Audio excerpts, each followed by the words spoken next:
The enemy doesn't need to destroy you if he can just distract you long enough to make you forget why you're here. Now today, I'd like to say something that might offend you, but it could also set you free. You are not as depressed as you think you are. What you are is disconnected. You're disconnected from God. You're disconnected from purpose. And lastly, you're disconnected from the things that actually make you come alive. Nowadays, the whole world and even ourselves, we just label everything mental health. But some of what we call depression is actually just spiritual drift. It's not always chemicals. It's not always occurring in our brain. Sometimes it's consequences. You were created for mission. You were created for communion. You were created for brotherhood. And when you are missing any one of those things, your soul starts to decay. Genesis 2:18 says, "It is not good for a man to be alone." Not only is this referring to, having a wife, a woman in your life, but it's also just in general. It's not good for a man to be alone. It just isn't. God didn't say that after the fall. He said that when Adam was in perfection, when they were in the Garden of Eden. It was before they had sinned. It was before they had eaten the fruit from the forbidden tree. It was when they were still in perfection. God said it's not good for man to be alone. Even in paradise, man was not meant to do life alone. So what are the symptoms for this disconnect? Well, here's what disconnect actually looks like. You wake up tired, even after sleeping. You scroll endlessly, but feel emptier when you stop. You avoid silence because silence forces you to face yourself. That's just sadness. That's a soul starving for meaning. Let's look at Proverbs 13:12. Hope deferred makes the heart sick, but a desire fulfilled is a tree of life. Hope deferred makes the heart sick. You're not lazy. You're just living without vision. You were designed to build, to lead, to create, and to serve. And most of what modern society does is stifle every single one of those for men. But you also can't do any of that when your identity is rooted in pain instead of purpose. The enemy doesn't need to destroy you if he can just distract you long enough to make you forget why you're here. We are in spiritual warfare every single day. If you were on the opposing side of devil, side of Satan, and you saw a people and men that were just distracted in the back, wasn't on the front line, distracted in the playground, just hanging out, talking about things, feeling down, feeling depressed, feeling unsure, feeling like there's no purpose. Do you think that would be the group that Satan would attack the most? Absolutely not. You know how happy he is that you're back there just hanging out, not doing anything? He doesn't have to worry about you. You're not a threat to him. Now, let's look at the spiritual root of depression. Depression thrives where disconnection hides. It's just the truth. And disconnection starts when we stop believing that God still wants to use us. Listen to that again. Disconnection starts when we stop believing that God still wants to use us. Some of you, a lot of you, most of you aren't broken. You're just bored. You've built a life that looks successful. Everyone around you on Instagram, on Facebook, wherever you are, looks great. Looks successful. But you, inside of you, it feels empty because you've lost your mission. Isaiah 26:3 says, "You keep him in perfect peace, whose mind is stayed on him." That means peace isn't the absence of problems, right? That's not what I'm talking about. Peace is the absence of living a life without purpose. Peace is the presence of purpose, of meaning. When your mind stays on Christ, you stop obsessing over the storm and you start walking through it.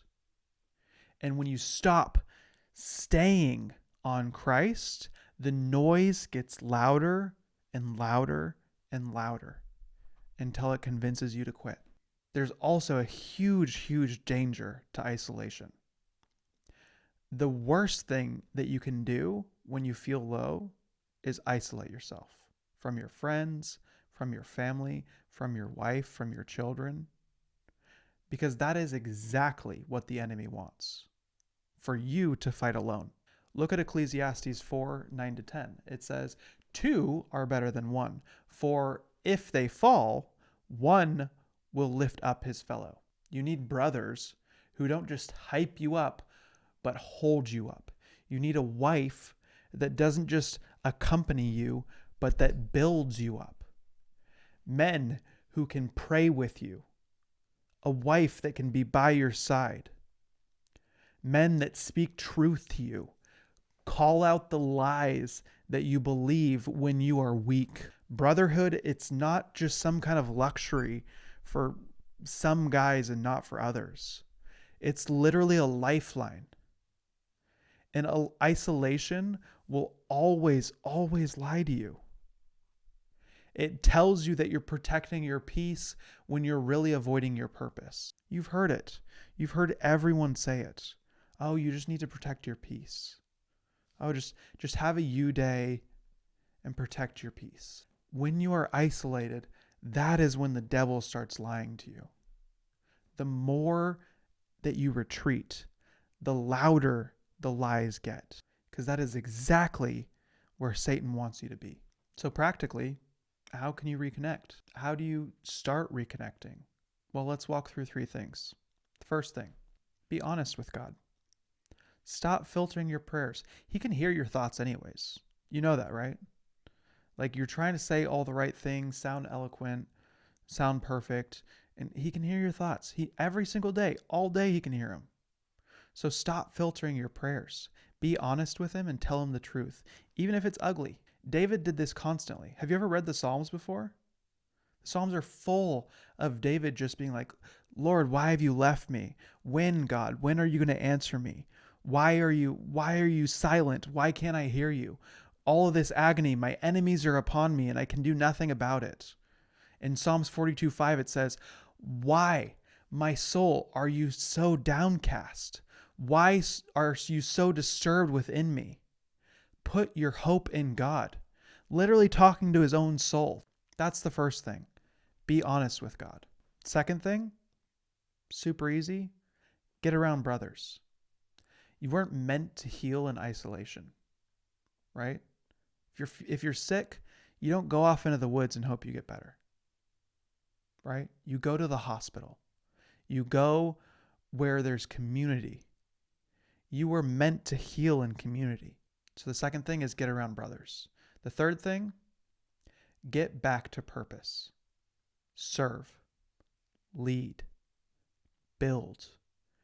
Do something that actually matters. Get off your butt and stop playing video games by yourself or talking to fake people on the internet. Stop building by yourself. If you're by yourself building, there's no one to lead. You can't serve by yourself. Who are you going to serve if there's no one there? And you're not doing this for approval. You're doing it for alignment. Sometimes God heals us not by changing how we feel, but by reassigning what we do, by switching things up a little bit. So, last thing, depression, it loses its power when you remember who you are and why you exist. Remember this, write that down. Depression loses its power when you remember who you are and why you exist. You are not your past. You're not your pain. And you're not your performance either. And it is okay not to be okay, because you are God's workmanship designed for good works. and he prepared you in advance. That's Ephesians 2:10. You are God's workmanship, designed for good works. He prepared in advance for you, which means your story isn't over. It's literally still being written, and it's being rewritten every single time that you say yes again. You're not broken beyond repair. You're just disconnected from the source. Plug back in and watch what peace feels like again. Get connected to the source.